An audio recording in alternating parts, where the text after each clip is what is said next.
యేసుక్రీస్తు మనల్ని నీతిమంతులుగా మార్చడానికి దేవుని దృష్టికి, తండ్రి అయిన దేవుని దృష్టికి మనము నీతిమంతులము అవ్వడం కొరకు దేవుని నీతి యేసుక్రీస్తు అయ్యాడని బైబిల్ గ్రంథం చెప్తుంది. మనము నీతిమంతులం అవ్వడానికి ఆయన నీతిమంతుడిగా అయ్యాడు.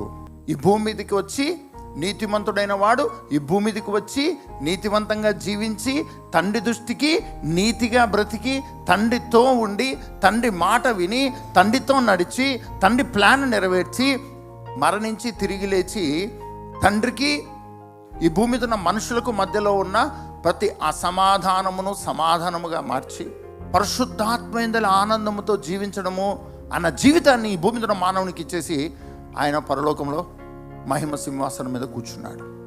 మన నీతి క్రియల గురించి నువ్వు ఆలోచించొద్దు. యేసు ప్రభు నీ కొరకు దేవుని నీతి అయి ఉన్నాడని బైబిల్లో చదివాం మనం.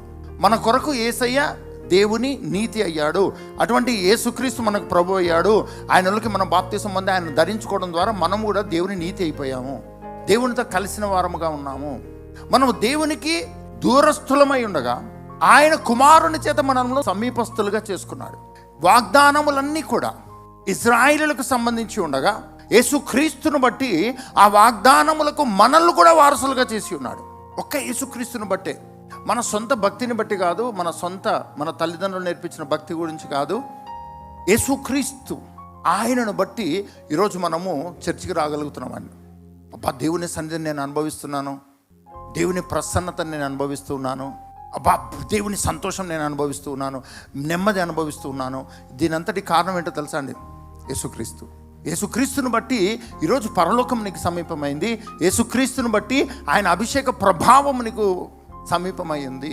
నీవు ఆయనతో పాటు నిలబడగలిగిన పొజిషన్లో ఉన్నావు. ఆయన స్వరం వినడంలో నీవు అర్హునిగా ఉన్నావు.